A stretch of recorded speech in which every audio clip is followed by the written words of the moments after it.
ko, napag-alaman namin ni Spokesari Roque na talagang tinawagan mismo ni Liza Tanas, Butod, Lisa Marcos, Magdanakaw, kidnapper, demonyo, hayop, addictus, name it. Sa mukha pa lang naman, di gagawa ng mabuti. Lahat ng kadyutahan nasa babaeng ito. Tinawagan niya si Jinggoy na kung pwede bumaliktad ka na, okay? Huwag ka nang umayon dyan sa leadership ni Cayetano. Kasama ka na dito sa mga demonyong, mga asong julol, mga maleta senators, hindi ka namin tutuluyan. Grabe, no? So, ang conversation, ako na bahala kay Bonjing Remulla, kay Boying, sa ombudsman, para hindi na yan i-push yung iyong kaso. Tumawag mismo kay Jinggoy Estrada, ang Lisa Araneta Marcos, at sinabi, tumawid ka na, hindi ka kakasuhan, walang ilalabas na warrant of arrest sa'yo. Grabe. Ang sinabi ni Jinggoy, non-negotiable yung kay VP Sara, hindi siya pwedeng bumoto para ma-impeach ng tuluyan si VP Sara. Pero kung tatawid siya, dapat walang kaso. At dapat si Chis Escudero ang Senate President at ayaw niya si Wing Gatchalian. So, sa impormasyon ko, kasi kinulong merong isang senador ito pa ang kinausap mismo yung ng utak ng sindikato. Pumunta ron sa Malacanang at itong senador na to nag-iiyak. Tinatawag, nag-iiyak kasi itong mahagulo na senador sa loob ng palasyo ng Malacanang ay may nakabimbinding kaso at may nakaabanging arrest warrant laban sa kanya maliban kay Senador Jinggoy Estrada. So ayan, talagang sa bawat issue lumalabas lagi ang pangalan nito si Lisa Marcos. Talagang, alam mo, iisipin mo na, ay, totoo tong mga lumalabas na to. Kasi kung wala naman pinagmulan, hindi sisingaw tong mga to Akalain mo yan, kung magkunwari sila na wala silang alam, hindi sila sumasagot, pero ganyan nila ginagapang talaga para lang mapasamba sa BP Sara. At saka, sila talaga yan, si Marcos Jr. talaga yung gumagawa ng lahat yan. Wala namang iba Kaya ang lakas ng loob ng mga yan. Kita mo, ibig sabihin, hindi sila nagkasundo ni Jinggoy dun sa gusto ni Jinggoy, kaya nakulong. Ayan, nagpakulong nga talaga. Tapos ngayon, yung sinasabi niya na nag-uumiyak doon, ayun na nga, lumabas na din. Kasi si Chis, bumaliktad na. Kawawa naman, nag-uumiyak din. Kasi ikukulong 7 daw yung mga senator na yan na nakahanda na kasuhan nga. Kaya ganyan. Siyempre, ikaw ba naman? Si Jinggoy, nakulong ngayon At least may experience na siya. Pero si Chis Escudero, parang hindi niya kakayanin yung ganyang makulong din siya Kaya siguro, no choice. Nag-umiyak na lang siya doon, pero bumaliktad pa rin. Kita mo yung itsura ni Chis nung lumabas siya. Tapos ngayon, ang dami nagpo-post na hindi natin alam kung pinatawag, pero pumunta na rin daw si Joel Villanueva sa Malacanang. Kinakausap na rin, kasama pa yung ama. So, aabangan natin yan. Kasi meron pa daw dalawa na dalawa nga daw yung babaliktad na yan. So, ayan, bumaliktad na sa Chis, si Joel na ang susunod.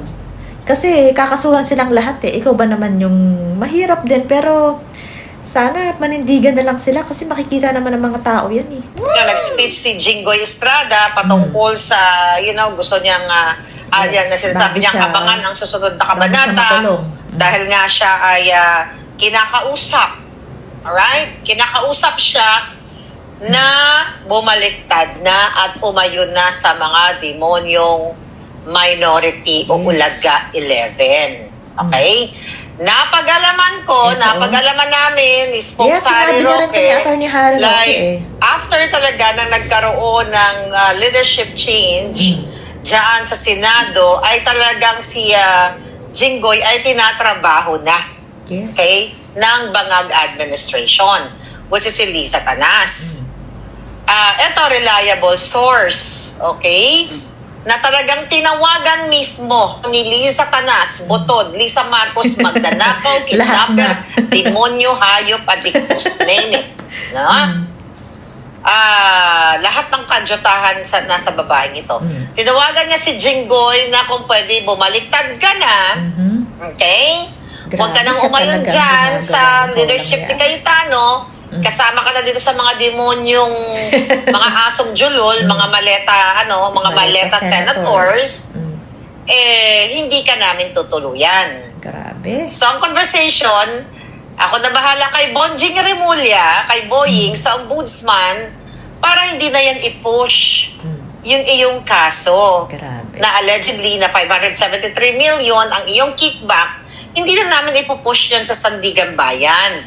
Basta umayon ka lang sa kagustuhan ko. Grabe. Bakit ganito? Ulitin natin, para nga hindi na magwagi Yes, o hindi gagawin na talaga nila matuloy lahat yung Nako. ng Blue Ribbon Committee sa pamumuno ni Pia Cayetano at ang Vice Chair ay si Marcoleta. Yes.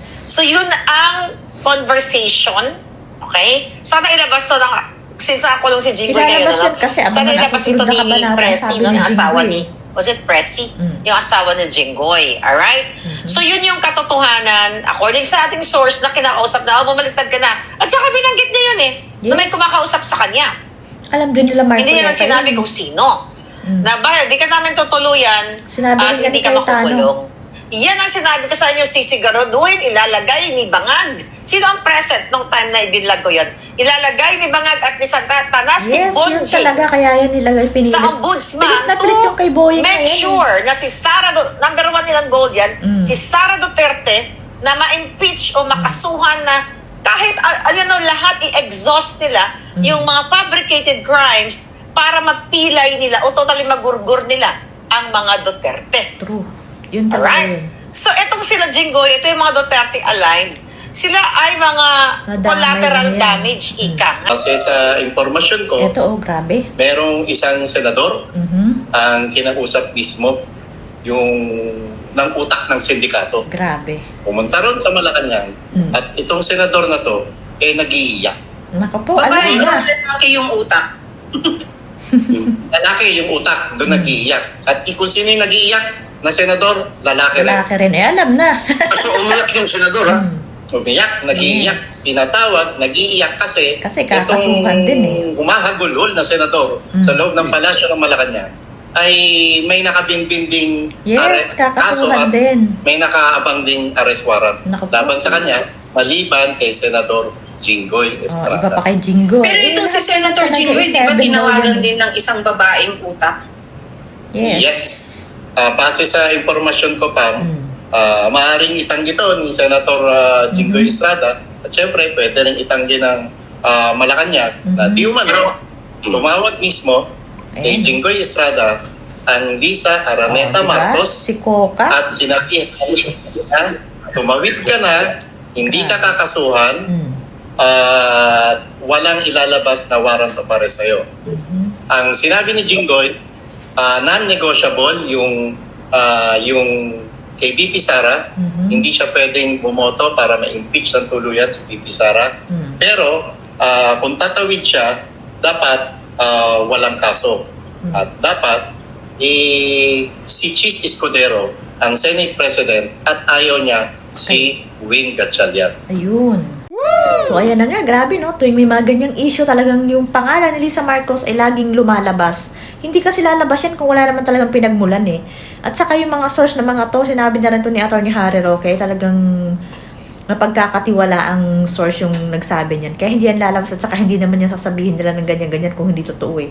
At saka alam din yan, syempre ni Jinggoy, sabi nga, pwede itanggi kung itatanggi niya, pero yun na yun. Hindi naman magsasalta ng ganyan kung walang walang basihan. Kalain mo yan, oh. Ibig sabihin nga, talagang nanindigan si Jinggoy kasi hindi siya nagkasundo dun sa sa gustong mangyari ni Lisa. So, ayan, kulong siya. Tapos ngayon, yung sinasabi niya na sino ba to? Si Marlon ng third floor studio, ayan. Sinasabi niya na may isa pang pinatawag sa Malacanang na nag-uumiyak kasi nga kakasuhan din, nakahanda na rin anytime na ipa-aresto pag hindi sumunod sa kanya. So, sumunod nga, ayan, si Chis yun. Siya talaga yan. Kita mo yung itsura ni Chis nung klaseng nag-umiyak nga. Ang hirap din naman kasi nga, ikukulong kayo. Si Jinggoy, kung pwede naman siyang kaya lang.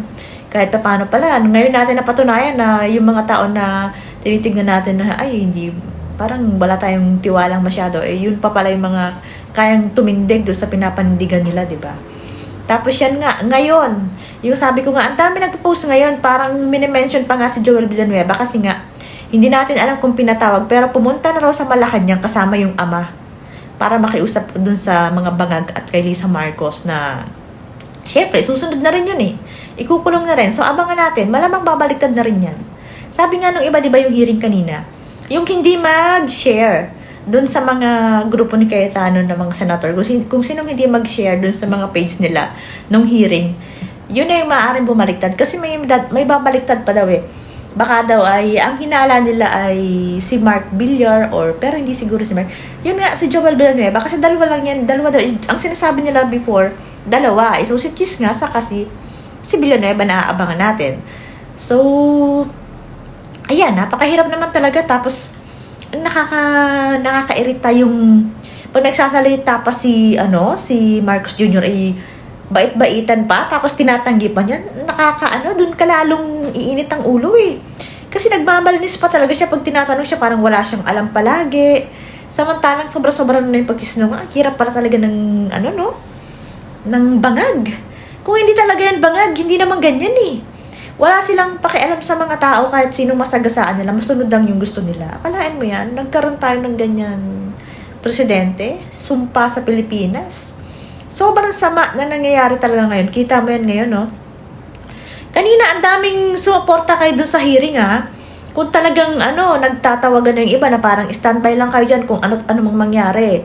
Lalabas na talaga tayo, o di ba? Buti na lang at natuloy at hindi walang umeksena kasi apakasinungaling pa ni John Vic. Siya daw ang tinulak ni Senator Robin, samantalang kitang-kita sa video na siya ang tumulak kay Robin. Ay, sabagay, ano ba namang aasahan mo sa mga tao to para sinungaling? Talagang gagawin nilang lahat. Wag lang matuloy yung hearing na yon. Tapos ayan nga, may babaliktad na naman. So makukuha na nila, 30 na sila, babaliktad na naman. So hindi na naman natin alam ang mangyayari. So abang na naman tayo. Kailan na naman kaya matatapos to? Ano na naman kayang mangyayari? Ano na naman papalabasin nila? Ikukulong na nila yan. Si Marcoleta sigurado, saka yung mga hindi susunod. Kasi 7 daw yan eh. Nakakasuhan. Kaya baka sakali naman na tapusin na sana to ng mga tao, magsama-sama na para grabe na talaga, hindi na tama, hindi na sila sumusunod sa batas eh. Wala na talaga sila kung anong gusto nila. Ganon na lang. Kalahin mo sa Senado, gagawa sila ng ganon. Buti kung hindi malalaman ng iba eh. Kalahin mo kahit 12 lang sila, yung maling-mali na dun sa process, ginagawa pa rin nila. So wala talagang aasahan. Nasa kanila na lahat. Tapos at saka kung titignan mo, sobrang sama ng ginagawa nila.